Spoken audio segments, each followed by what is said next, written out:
서울의 한적한 동네 비 내리는 오후, 조용했던 장례식장이 유난히 적막했다. 검은 옷을 입은 이들이 고개를 숙인 채 나란히 서 있었고 향냄새가 공기 중을 무겁게 맴돌았다. 장례식의 주인공은 바로 얼마 전 갑작스러운 사고로 세상을 떠난 한 부부였다. 그들의 죽음은 충격적이었고 남겨진 이야기들 역시 평범하지 않았다. 장례식이 끝난 바로 다음 날 서울중앙지방법원 건물 앞에 고급 승용차 한 대가 조용히 멈춰 섰다. 차에서 내린 남자는 날카로운 턱선을 드러내는 정장 차림에 반듯하게 손질된 머리, 그리고 차가운 눈빛을 하고 있었다. 그의 옆에는 한 여자가 함께 있었다. 화려한 외모와는 달리 그녀의 표정엔 긴장과 기대가 교차했다. 남자의 이름은 김도연, 여자는 그의 연인 유하나였다. 김도연은 3살 연상의 여성 강지연과 결혼한 지 3년이 되었다.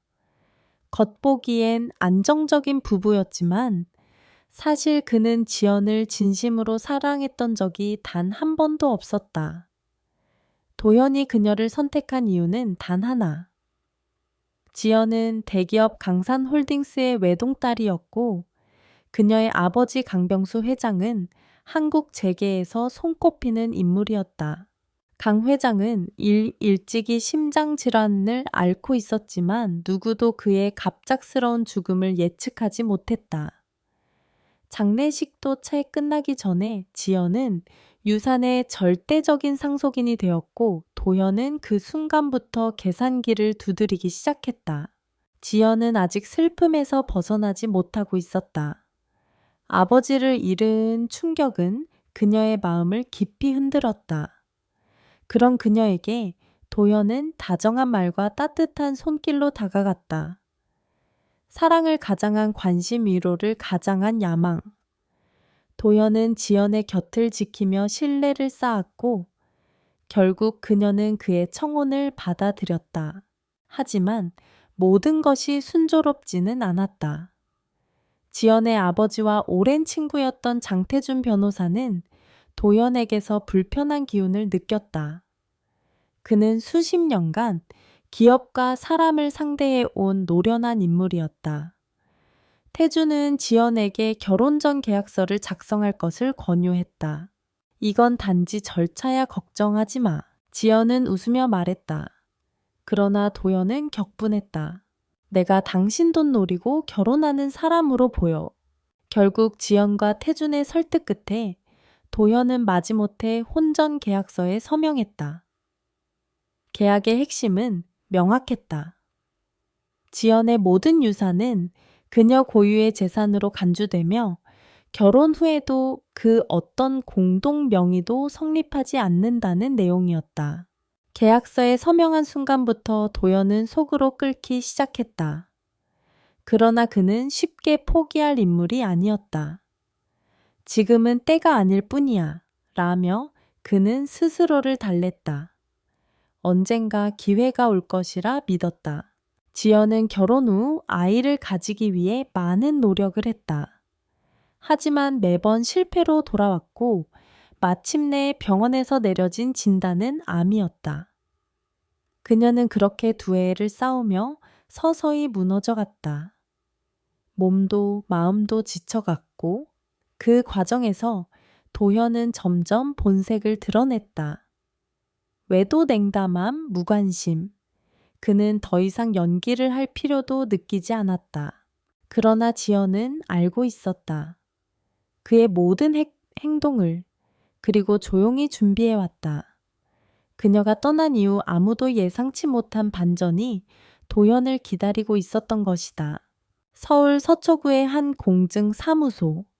하얀 조명이 비추는 회의실 안 긴장된 공기가 감돌았다.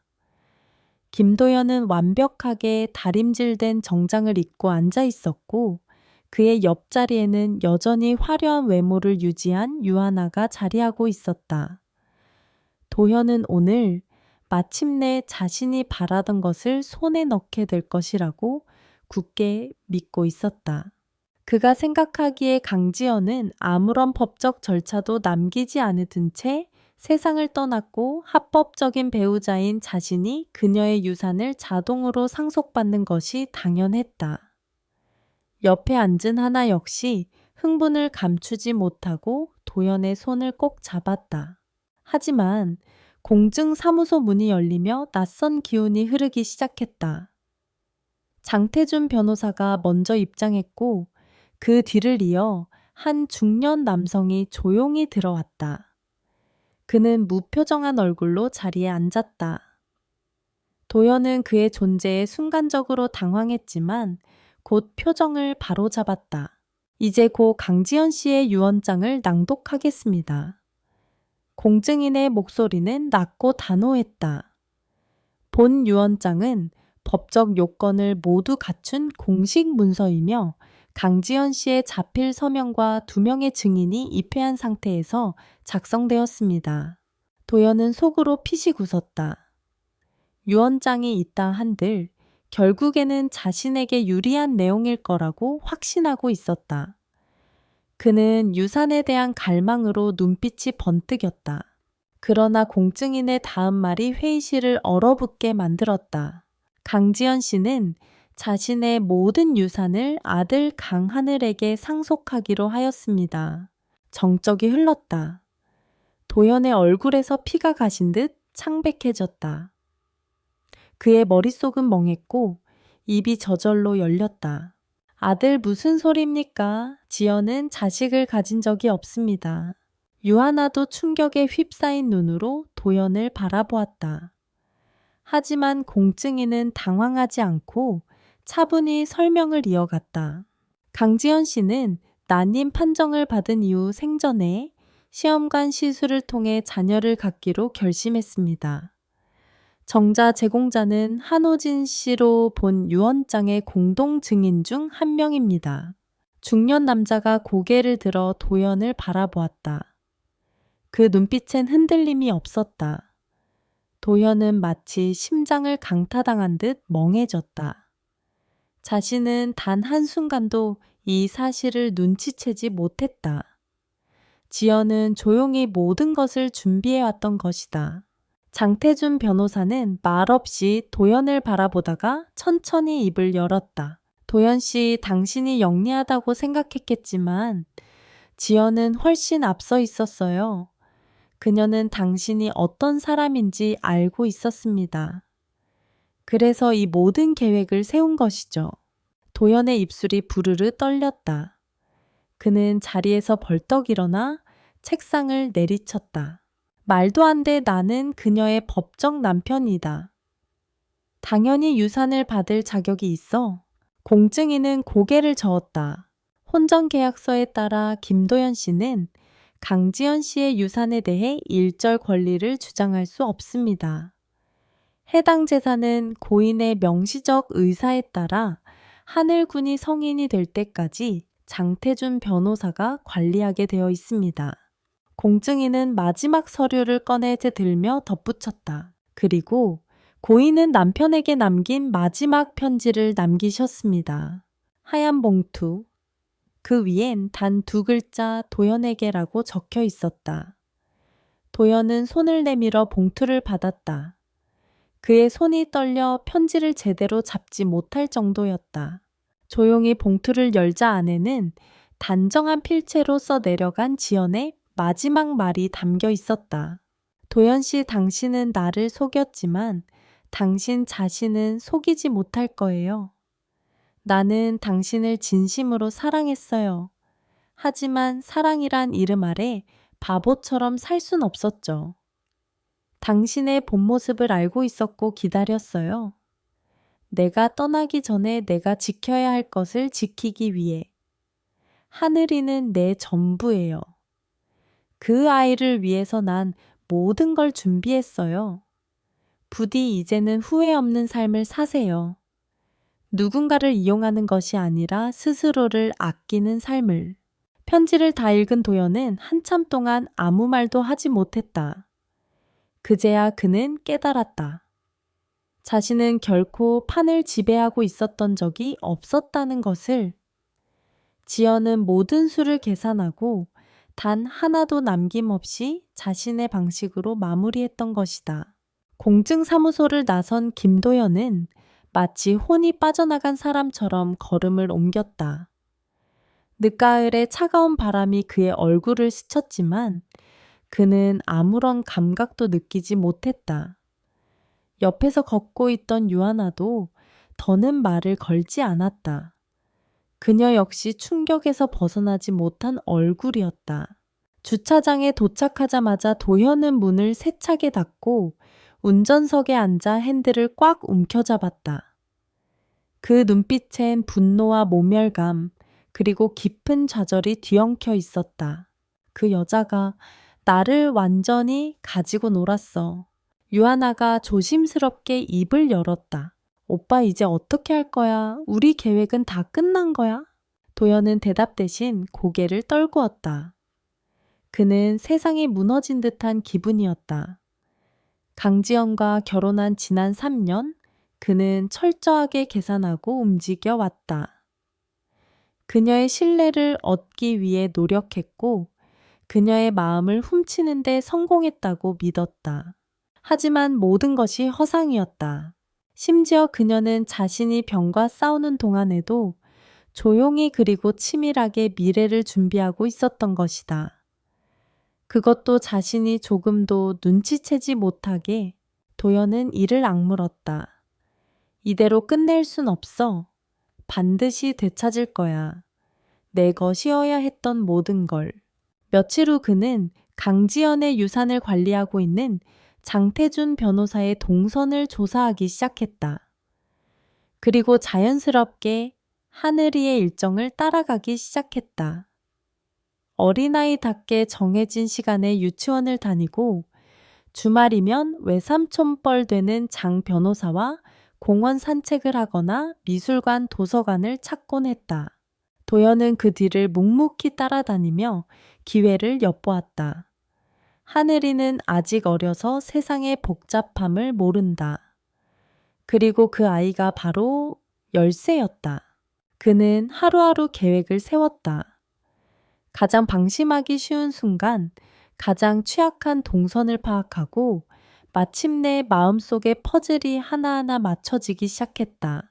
어느 날 저녁 도연은 서울 강북의 허름한 포장마차에서 한 남자와 마주 앉았다.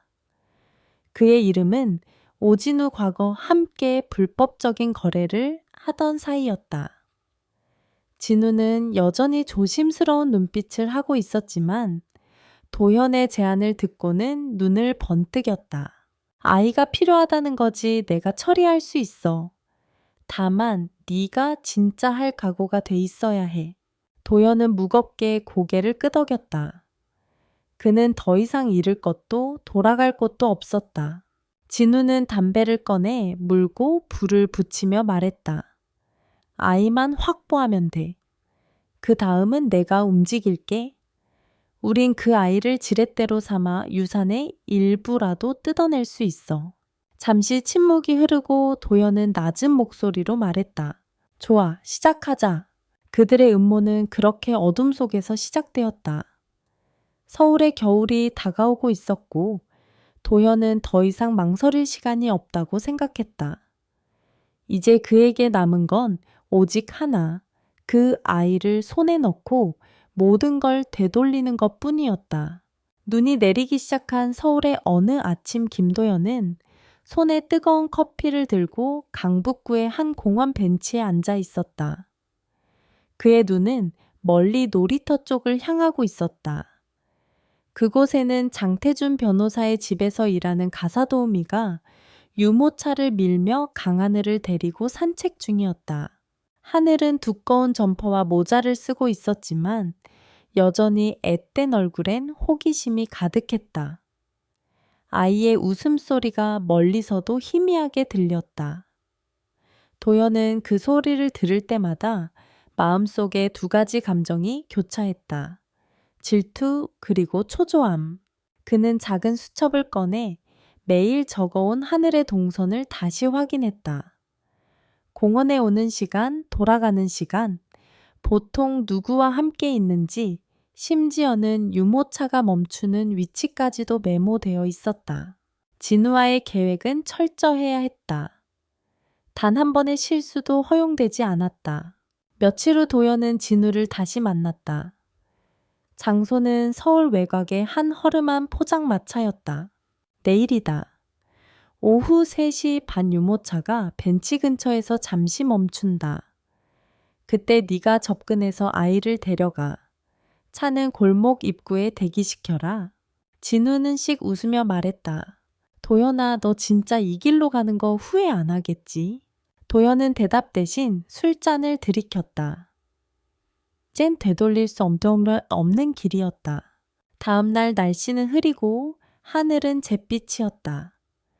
예상대로 오후 3시 반쯤 가사도우미는 공원의 벤치에 앉아 잠시 숨을 돌리고 있었다. 하늘은 유모차에서 내려 주변을 맴돌며 뛰놀고 있었고 도연은 가벼운 점퍼와 모자 마스크로 얼굴을 가린 채 조심스럽게 다가갔다. 저기요, 혹시 근처에 하나로마트가 어디 있는지 아세요? 그는 의도적으로 목소리를 낮추고 최대한 평범한 표정으로 물었다. 가사도우미가 방향을 가리키려는 순간 진우가 잽싸게 뛰어들어 하늘을 번쩍 안아 올리더니 순식간에 골목 쪽으로 달렸다. 잠깐만요. 거기요. 가사도우미가 소리를 질렀지만 이미 늦었다. 차는 시동이 걸린 채 대기하고 있었고 진우는 아이를 태우자마자 곧장 사라졌다. 도연은 반대 방향으로 빠르게 걸음을 옮겨 군중 속에 섞여들었다. 그날 밤 그는 허름한 고시원 방에서 진우에게 메시지를 받았다. 성공. 아이는 안전하다. 다음 단계 준비해. 하지만 그 순간 도연의 손끝은 차갑게 얼어붙은 느낌이었다. 모든 것이 순조롭게 진행됐지만 마음 한켠에 설명할 수 없는 불안이 고개를 들고 있었다. 그가 뉴스 속보를 본 것은 그 다음 날 아침이었다. 재벌 상속자 강한을 군 유괴 사건 발생. 경찰 수사 본격 착수. 장태준 변호사 아이의 안전이 최우선 입장 밝혀 도연은 리모컨을 떨어뜨리며 입을 틀어막았다. 이 모든 것이 너무 빨리 세상에 알려졌다. 문제는 단순한 유괴가 아니었다. 그 아이는 이제 전국적인 관심의 중심이 되었고 경찰은 본격적인 수사망을 펼치고 있었다. 그제야 도연은 깨달았다. 이번 일은 그가 감당할 수 있는 수준을 훨씬 뛰어넘고 있었다는 것을. 김도연은 방 안에서 한 걸음도 나가지 못한 채 뉴스 속보만 바라보고 있었다. 경찰은 이미 특별수사팀을 꾸렸고 서울 전역의 CCTV 자료를 확보 중이라고 발표했다. 공원의 목격자들 차량 번호판 조회, 휴대전화 위치 추적까지 그는 점점 숨이 조여오는 느낌이었다. 그날 저녁 진우에게서 전화가 걸려왔다. 도연아, 문제가 생겼다. 경찰이 우리 주변을 파고들고 있어. 아이를 데리고 더 이상 서울에 있을 수 없어. 난 지금 바로 빠져나간다. 너도 몸 조심해. 잠깐만, 무슨 소리야. 하늘이는 괜찮은 거지. 걱정 마. 안전하게 데리고 있어. 하지만 시간이 없어. 경찰이 우리를 생각보다 빨리 쫓아오고 있어. 도연은 통화를 마치고 창문을 열어봤다. 밖은 이미 어둠이 내려앉아 있었고 거리엔 눈이 녹아젖은 아스팔트가 희미하게 반사광을 내고 있었다. 그는 급히 짐을 꾸렸다. 그러나 현관문을 열려던 순간 김도연 씨, 불쑥 튀어나온 남자의 목소리, 동시에 강한 힘이 그의 팔을 움켜쥐었다. 형사복을 입은 남성 2명이 그의 양팔을 고정시키며 신분증을 꺼내 보였다. 서울지방경찰청 형사과입니다. 납치 사건 혐의로 긴급 체포합니다. 그 순간 김도연의 다리는 풀려버렸다. 아무리 애써도 더 이상 발뺌할 여지도 없었다. 그가 믿었던 모든 계산은 틀렸고 그의 발자취는 생각보다 훨씬 더 빨리 추적당하고 있었다. 그는 경찰차에 실려 조용히 연행되었다. 서울지방경찰청 조사실. 책상 건너편엔 형사 박영준이 앉아 있었다. 영준은 서류를 뒤적이며 냉정한 목소리로 말했다. 도연 씨, 당신이 진우와 함께 움직였다는 사실, 그리고 공원, CCTV 주변 상점의 영상통화 내역, 모든 것이 이미 확보됐습니다. 도망칠 방법은 없습니다. 김도연은 마른 침을 꿀꺽 삼켰다. 고개를 떨구고 있던 그가 결국 입을 열었다. 저는 돈이 필요했어요. 그 아이에게 해를 끼치려던 건 아니었습니다. 박 형사는 조용히 고개를 저었다. 당신이 필요했던 건 돈이 아니라 강지연 씨의 유산이었겠죠. 그 욕심이 당신을 여기까지 끌고 온 겁니다. 도연은 두 손을 움켜쥐었다. 모든 것이 무너졌다.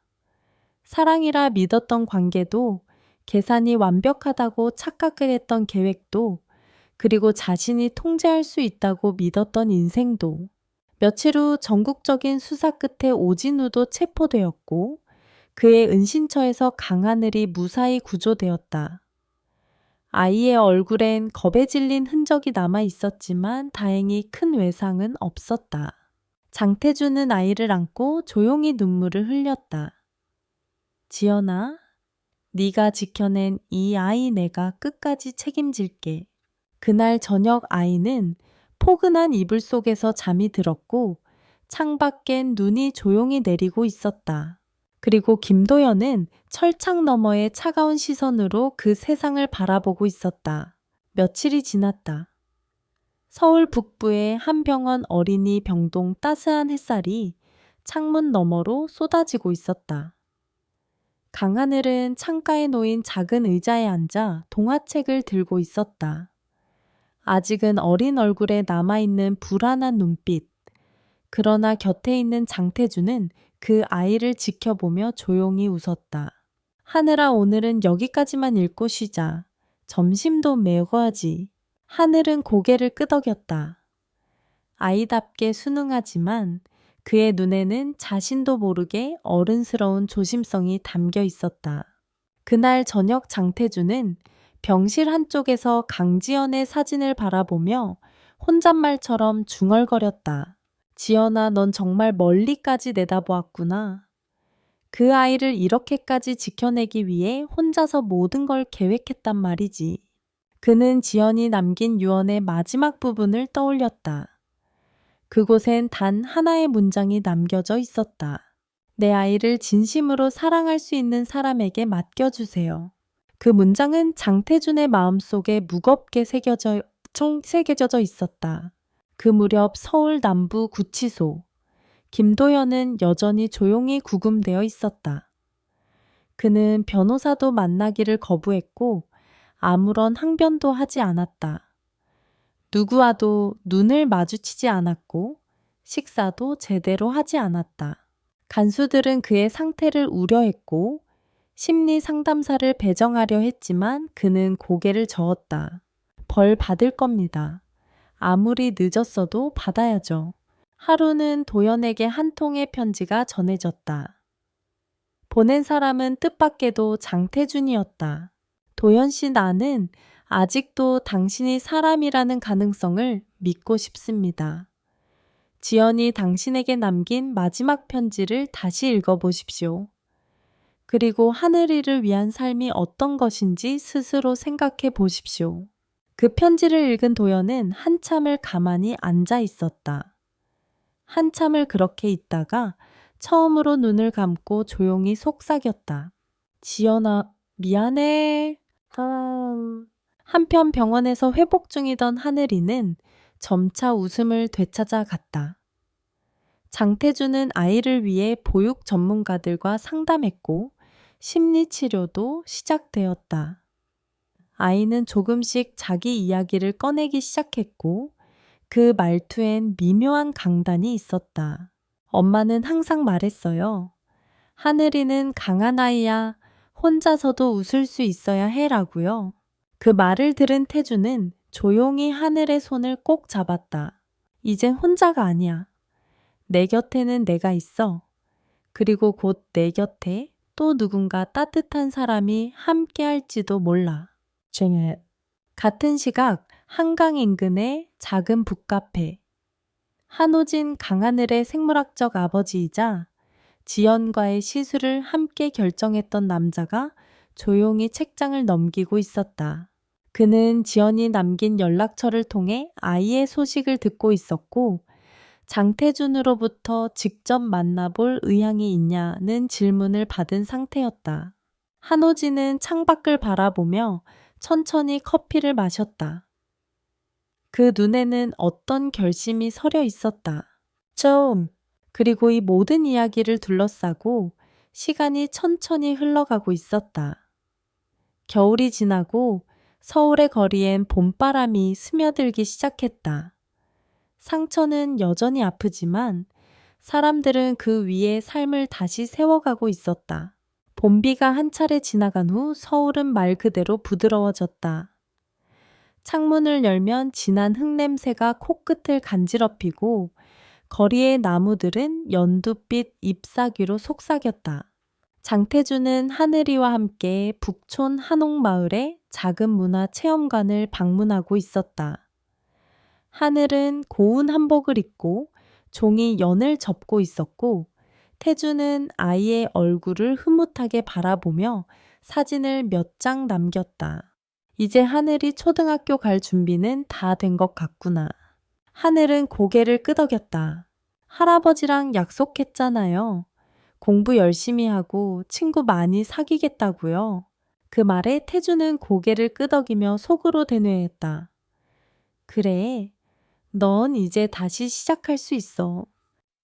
며칠 후 태주는 오랜 친구이자 강지연과 함께 재단을 설립했던 김서영을 찾아갔다. 서영은 현재 복지재단의 대표로 일하고 있었고 최근 어린이 정서 치유 프로그램에 대한 프로젝트를 진행 중이었다. 서영아, 혹시 하늘이를 위한 특별한 공간이 있을까? 서영은 미소를 지으며 커피잔을 내려놓았다. 하늘이만을 위한 공간은 없지만 아이를 위해 준비 중인 지연의 집이라는 센터가 있어. 지연이 생전에 마지막으로 남긴 기획이었거든. 그 아이에게 어울리는 곳이야. 지연의 집. 그 이름을 들은 순간 태주는 가슴이 먹먹해졌다. 서영은 덧붙였다. 도영과 같은 어둠은 다시 일어날 수 있어. 그래서 우리는 더 많은 아이를 지키는 시스템을 만들어야 해. 그래. 그게 지연이가 진정 바랐던 거겠지. 며칠 뒤 태주는 하늘이의 손을 잡고 지연의 집이 완공된 현장을 방문했다.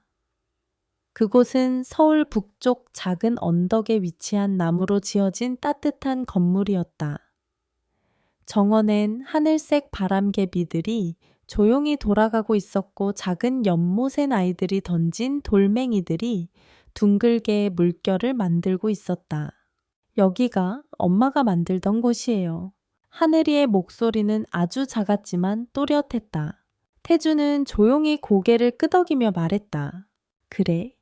그리고 이제는 네가 이곳을 지켜줄 사람이야. 그날 저녁 하늘은 처음으로 자신의 꿈을 이야기했다. 저 커서 아픈 아이들 도와주는 선생님이 되고 싶어요. 그 말을 들은 태주는 아무 말 없이 아이를 안아주었다. 오래 참았던 눈물이 천천히 눈가를 타고 흘러내렸다. 한편 멀리 떨어진 교도소에서는 김도연이 재활 프로그램에 참여하기 시작했다. 그는 다른 수감자들 앞에서 책을 낭독하고 매일 편지를 써 내려갔다.